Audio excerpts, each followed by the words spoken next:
So SIPOC is a tool which will help you to limit your project scope effectively. Okay. So let us look at SIPOC in detail. Okay. SIPOC full form is called as suppliers, inputs, process, outputs, and customer. Okay. So let us look at each point in detail. Okay. First and foremost, when you want to document SIPOC, you should start first with process. Is everyone with me? Okay. First, in the template, you should start with process. What is a process? So whatever problem that you have identified, what is the high level process? Remember yesterday we studied y is equal to f of x. So that f we are going to highlight here. So what is the high level process of my problem? So I will write down high level process step of current as is view of the process. It will be high level. It will not be a detail. So if I am considering what is my problem, as per example, loan disbursement is delayed. Yes or no? Correct? So my process will be document submitted, then underwriting will decide how much loan to give. They will approve the loan, and finally the loan will be disbursed.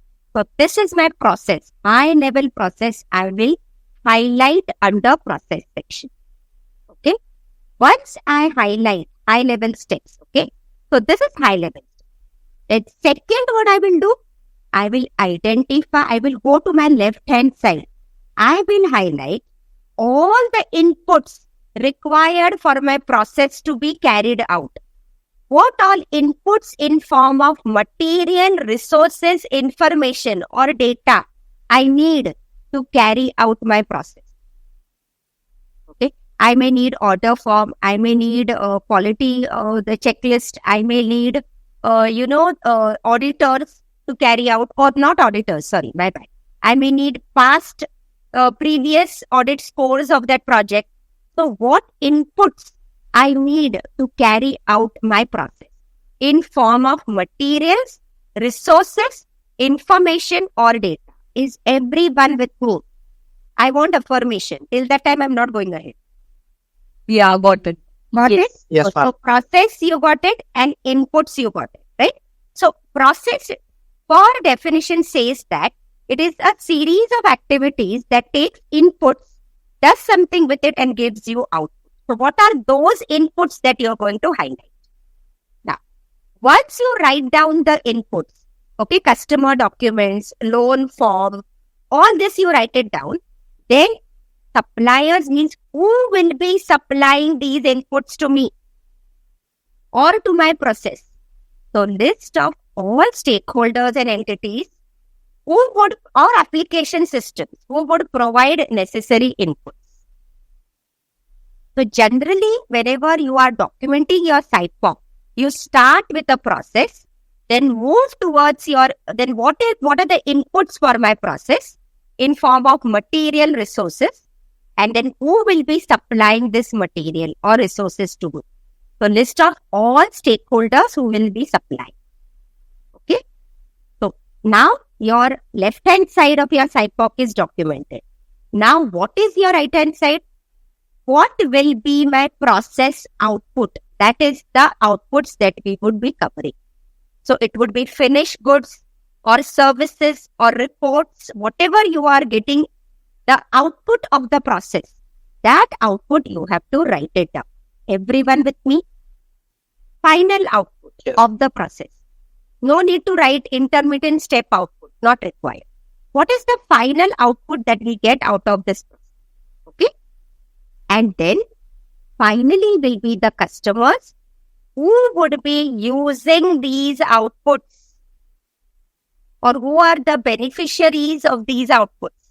So individuals, groups or entities who receive and use these outputs.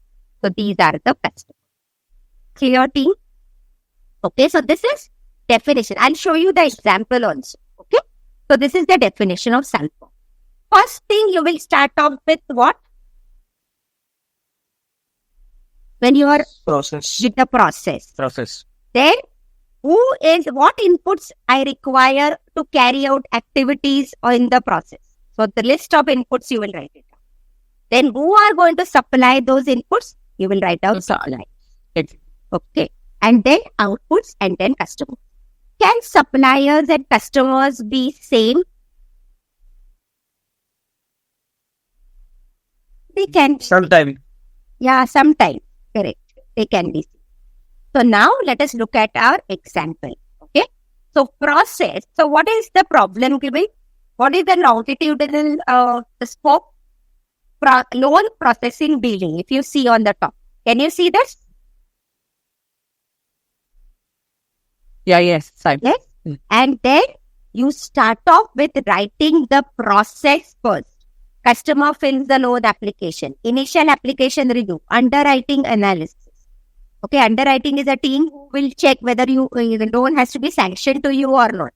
Okay. Then they analyze credit worthiness, make loan approval or rejection decision and loan approval. So these are high level steps of my loan process. Yes or no? Agreed? Okay. Here's this process. Now, this process, what is the input for this process? I will write down. What are the inputs? Loan application form, credit report, income verification documents, asset verification documents, employment verification. These are the inputs for my process. These inputs I'll be using to make decisions or to go ahead with the next step. Correct? Yes. Who would be supplying these inputs? So, loan applicant, credit bureaus, third-party verification, banks, internal departments. Okay? So, these are the suppliers. Once I finish this part of it, then I will go to the outputs. What will be the output of loan? Loan approval or rejection notification, loan documents also, and actual loan amount that is going to be disbursed. Yes or no? Okay. Who would be using these outputs? So, loan applicant and also bank senior management will be using the outputs for their reference. Yes or no? Correct? So, majorly it will be loan applicant and senior management will use this in outputs. They may not use the amount as such, but they may want to use the loan document. They will archive and keep all those things. They will ensure. So, they are the senior management will also be. You can even have a specific. So, if there is a loan department, you can say loan department will be the customer. Okay. So, these are the ones who is using my output. Your team, everyone with me, understood? Yes, ma'am. Okay. Awesome. Awesome. So, this is now hear me out loud and clear. Okay. When I am chalking out my high level process, I might say that, okay, hear me out, okay, and tell me if it is confusing. I will say that, what did I do? Give me a minute. I might say that my scope of work means whose?